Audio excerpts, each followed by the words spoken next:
So hello hello hello बच्चा लोग, भाई लोग, क्या हाल चाल। आई होप आप सब बढ़िया होगे, मस्त होगे और अपने जीवन में कुछ बढ़िया वो कर रहे होगे। तो मुझे आशा है भाई तुम लोग का छोटे मोटे बंदे नहीं हो भाई, तगड़े लेवल के बंदे हो, ठीक है ना। तो भाई आज सब खरा उतरना ही है, तुम लोग का काम है मेरे। तो भाई आज हम लोग हिस्ट्री का चैप्टर नंबर 1 निपटाने वाले हैं, the rise of nationalism in Europe.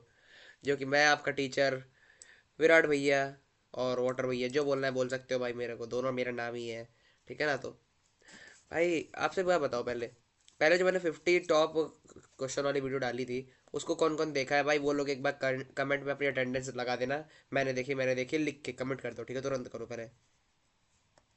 Comment कर दो, चाहे लाइक मत करो सब्सक्राइब मत करो, मेरे फर्क नहीं पड़ेगा, बट तुम इतना बताओ कमेंट करके कि तुमने देखी है कि नहीं वाली वीडियो।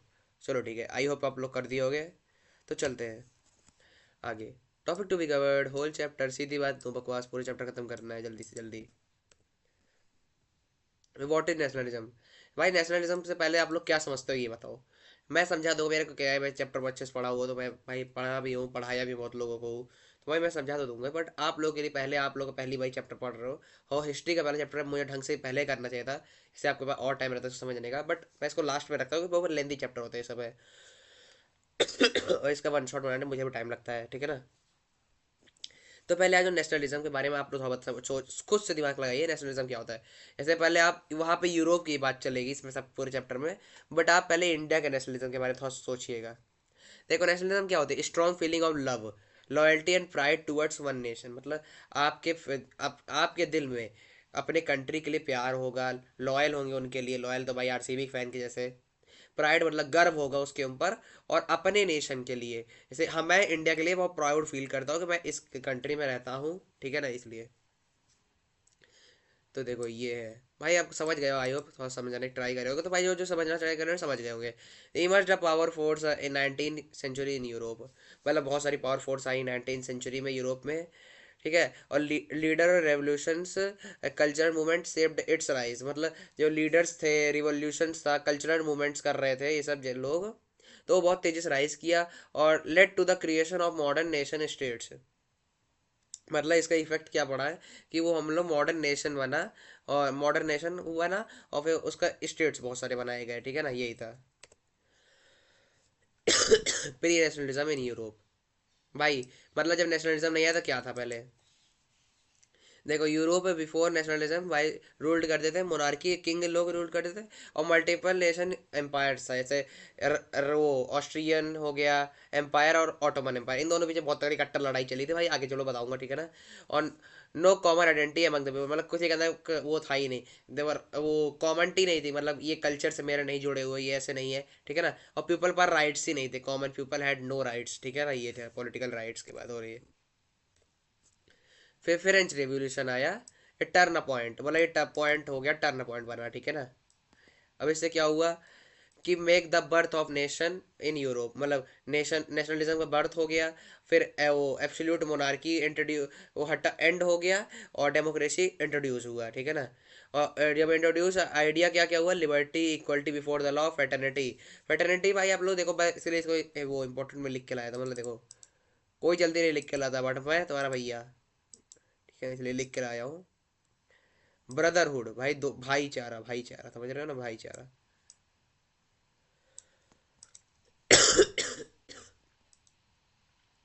देखो भाई भाईचारा बढ़ाना चाहिए, भाईचारा।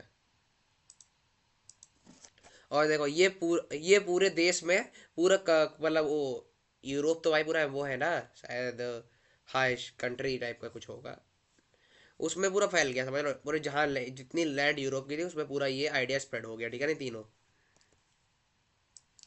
फ्रेंच रेवोल्यूशन से मेजर टेक क्या लिए गए थे, ठीक है ना। नेशनल एंथम, मैंने भाई कल क्वेश्चन आया था, इसका क्वेश्चन था, मैंने आपको कराया था कि नहीं, याद होगा तो मैं बताना जल्दी। National anthem, national flag, national symbol create किया गया। जनरल इलेक्टेड बाई सिटीजन हो गया। इंटरनल कस्टम ड्यूटीज एबॉलिश हो गई, और uniform system of weight and measure introduce हो गया। Citizen called themselves of the nation. तो भाई देखो, पहले तो जब कंट्री बनती है तो उसका एक नेशनल फ्लैग बनता है, नेशनल एंथम बनता है, नेशनल सिंबल होता है। जैसे इंडिया क्या है, अशोक चक्र है शायद, और यहाँ का फ्लैग है, ये सब टाइप की चीज़ें हैं। और कस्टम ड्यूटी अबॉलिश कर हटा दी गई, जो इंटरनल कस्टम ड्यूटीज थी। और अब सिटीजन लोग गर्व से कहते थे ये मेरा देश है, ठीक है ना। फिर नेपोलियन बेनापार्ट्स स्प्रेडर ऑफ नेशनलिज्म। मतलब नेपोलियन भाई जानते हो बहुत तगड़ा टाइप का लीडर था, समझ रहे हो, कट्टर आदमी, पाए तो वो काट डाले इस टाइप का था। Took over France after revolution, जब फ्रांस के बाद रेवोल्यूशन हो गया तो उसने क्या क्या इंट्रोड्यूस किया, सिविल कोड 1804 लॉन्च किया, नेपोलियन, इसको नेपोलियनिक कोड बोलने लगे। यूनिफॉर्म लॉ लाया, एफिशिएंट ब्रुसेलरी आया, और इम्प्रूव ट्रांसपोर्ट एंड ट्रेड के लिए। और people first welcome but rested due to his war and tax. मतलब उसने टैक्स भी लाया वॉर के समय पे, तो मुझे पैसे कमाने के लिए, और कुछ चीज़ हटाई भी थी उस समय पे, अच्छा काम किया था। बट जो एंड समय पे गलत काम करके वो आखिर उसको मार दिया गया, समझ रहे हो ना। Congress of Vienna 1804, treaty of Vienna इसको बोलते हैं, बट कांग्रेस ऑफ वियना मुझे क्यों नहीं पता क्यों लिख दी है। कांग्रेस तो भाई इंडिया में थी, वहाँ कहाँ से ली गई। यहाँ पे मैं इसको लिख ही देता हूँ, नहीं तुम लोग समझ ना पाए तो क्या दिक्कत हो जाएगी।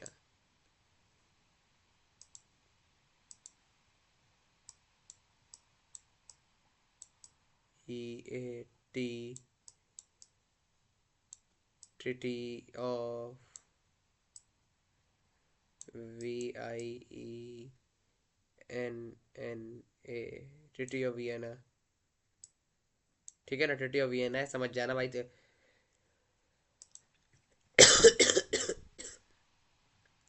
ट्रिटी ऑफ वियना लीडरों, वहाँ के लीडर द्वारा उनका था, फ्रेंच रेवोल्यूशन को और जो नेपोलियन थे उन सबको मिला के सब सब सेट करना था उनको, मतलब सिस्टम सेट करना था, ठीक है ना। और ये सबसे गलत काम हो रहा था फ्रेंच रिवॉल्यूशन में, जो मोनार्की को हटाया गया था।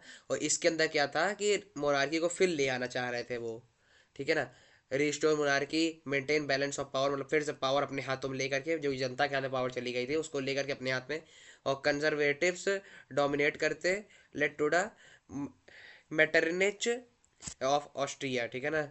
और नेशनलिज्म जो हुआ था इसको एलिमिनेट कर देते, हटा देते, ठीक है ना।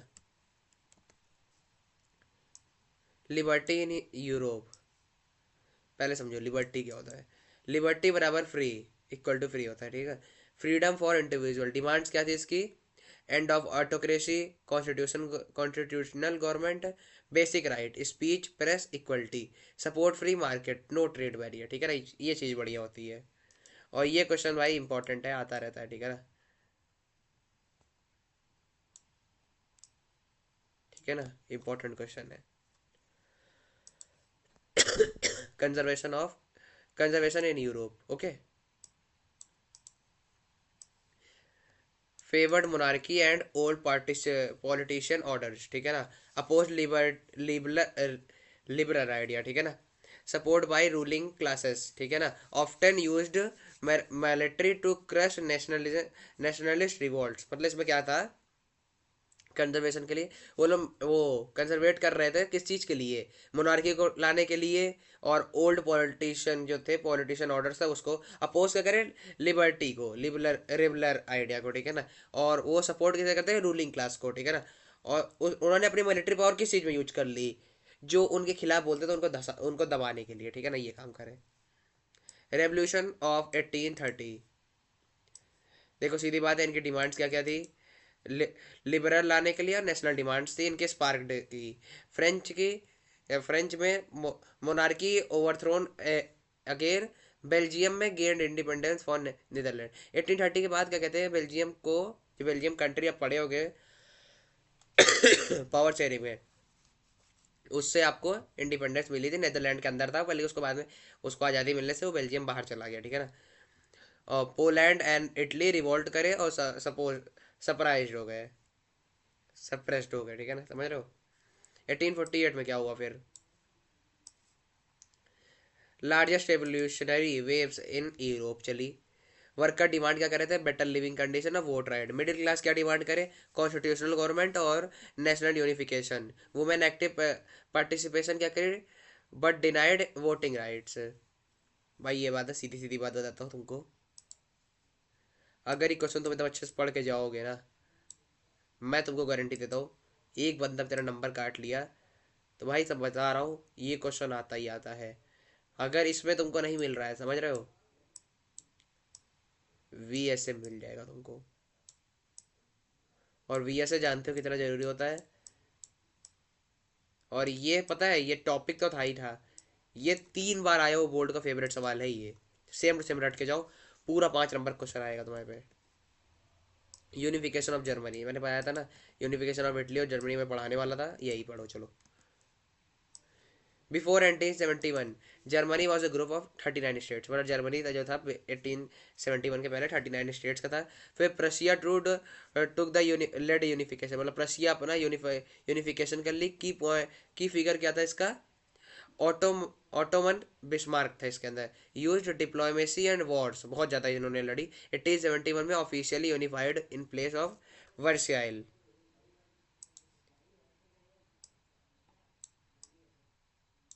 ऐसे है ठीक है ना तुम्हारे लिए।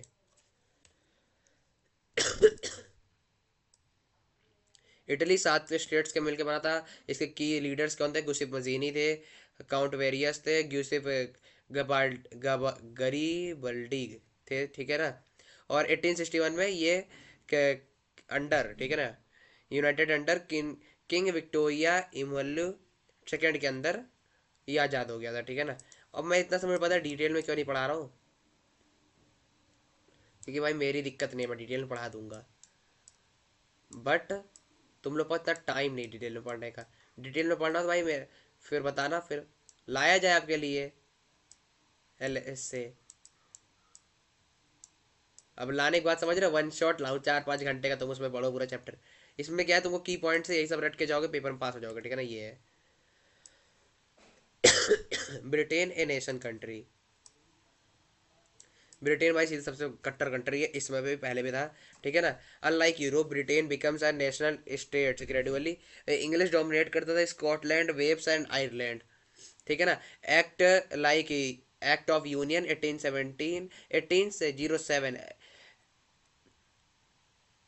रिजाइन इनटू द यूके, ठीक है ना, एब्जॉर्ब हो गया था, रिजाइन कर दिए इनटू द यूके, ठीक है ना, इस एक्ट के थ्रू। National symbol created Union Jack, royal anthem, ठीक है ना, वहाँ पे भी क्या करने के लिए, वहाँ पे भी नेशनलिज्म लाने के लिए अपना सिंबल बनाए, फिर उसके बाद अपना एंथम बनाए, भाई सब कंट्री कैसा फिक्स है, ठीक है ना।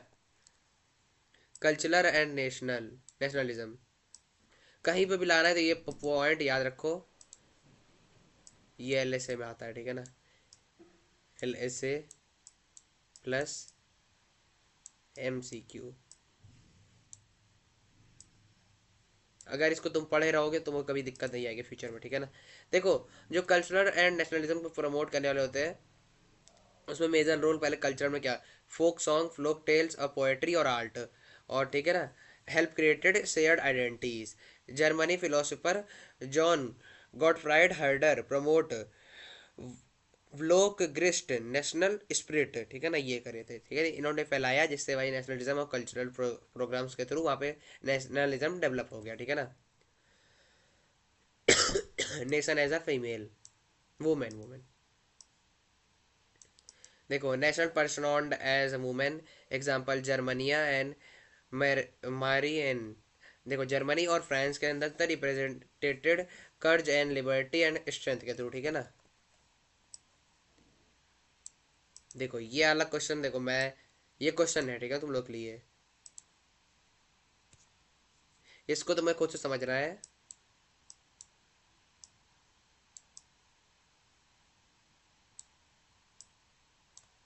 खुद से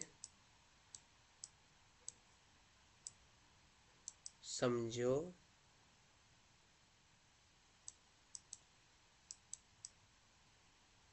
इम्पोर्टेंट है। अब भाई इसको देखो, मैं क्यों लिख के तुम लोग को छोड़ रहा हूँ। अगर इसको तुम लोग खुद से नहीं समझोगे, अगर देखो जो इसको एक बार पढ़ के समझ गया, उसको ही पूरा चैप्टर एक बार में समझ में आ जाएगा, ठीक है ना। कंक्लूजन से बड़ी चीज़ ये है, ठीक है ना, कंक्लूजन से बड़ी चीज़ ये है, इसको पढ़ के समझोगे, इसको पढ़ लिए समझ लो तुम्हें पूरा चैप्टर आ रहा है, ठीक है ना। और अगर इसको नहीं पढ़ के समझ पा रहे हो तो बता देना भाई, अगली वीडियो में समझा दूंगा इसको, बट ये इंपॉर्टेंट है खुद समझना। देखो बोल्ड लेवल एमसीक्यूज, सीधी बात, इसको रट के चलो, स्क्रीन शॉट मारो, जल्दी जल्दी मारो, स्क्रीन शॉट मारो, हो गया। 3 मार्क के इंपॉर्टेंट क्वेश्चन जिसके आंसर वो छोटे छोटे लिखे हैं, बट तुम्हें खुद से ये पूरा पॉइंटर वाइज है, पॉइंट पॉइंट में कन्वर्ट कर लेना, ठीक है ना। स्क्रीन शॉट मार लिए, 5 मार्कर का एक क्वेश्चन जो सबसे ज़्यादा पूछा जाता है, ये देखो। हिस्ट्री नोट मान लो। कंक्लूजन देखो, कंक्लूजन भी जरूरी होता है। कंक्लूजन भाई इतिहास पता है कि भाई मैं तुम्हें कंक्लूजन आज से कभी समझाया नहीं, तुमको खुद समझना होता है कंक्लूजन। और कंक्लूजन समझ रहे हो, चैप्टर समझ में रहे हो, नहीं नहीं समझ पाए हो, ठीक है ना। होमवर्क क्या है तुम लोग का? रिवाइज चैप्टर करना और सॉल्व करो जितने क्वेश्चन मैंने दिए हैं, ठीक है ना। कॉपी में लिख के सॉल्व करना, ऐसा नहीं देख के छोड़ दिए, ठीक है ना। थैंक यू बच्चा लोग, भाई लोग। फिर मिलूंगा अगली क्लास में, बाय बाय।